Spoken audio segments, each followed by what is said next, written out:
আমরা অত্যন্ত দীর্ঘ একটি প্রবন্ধ শুনেছি, অত্যন্ত সুলেখিত এবং সুগঠিত, এবং ইতিমধ্যে আমরা যে আলোচনাগুলো শুনেছি ততক্ষণে আমাদের রক্ত এই শীতের মধ্যে গরম না হয়ে আর পারে না।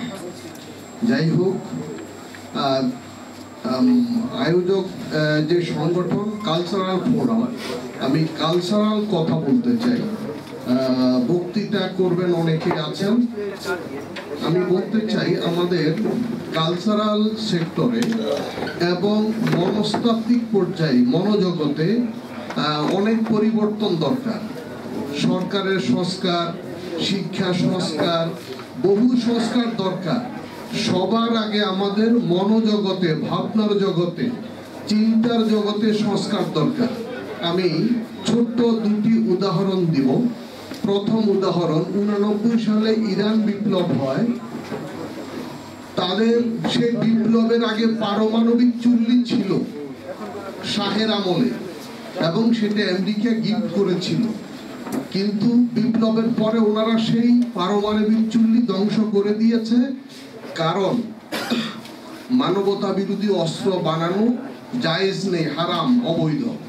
ঠিক আছে, তারপরে যখন চারদিক থেকে চাপ আসতে লাগলো, 2000 সালের পরে এসে ওনারা আবার পারমাণবিক অস্ত্র উৎপাদনের চেষ্টা করছেন। যদিও খাতা কলমে বলছেন এটি শিক্ষার জন্য, গবেষণার জন্য, কৃষির জন্য, বিদ্যুতের জন্য, কিন্তু আসলে ওনারা কাজ করছেন। তাহলে এখন শেষে বলছেন নিরাপত্তার জন্য অস্ত্র রাখা, পারমাণবিক অস্ত্র উৎপাদন সংরক্ষণ জায়েজ হবে। তাহলে এটা যদি 79 সালে বুঝতেন তাহলে এই দখলটা সামলাতে হতো না, এই চাপে থাকতে হতো না।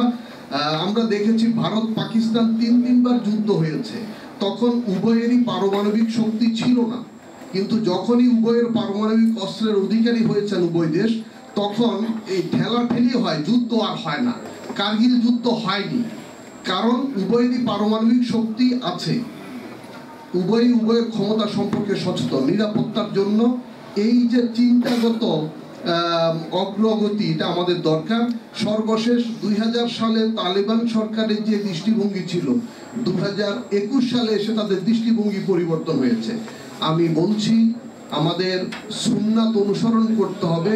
চিন্তার মধ্যে সুন্নাত আছে, সাহাবা ইকরামের যে আদর্শ, সেটি শুধু আমাদের পোশাকে নয়, আমাদের চিন্তা জগতে সেই সুন্নাত আমল করতে হবে।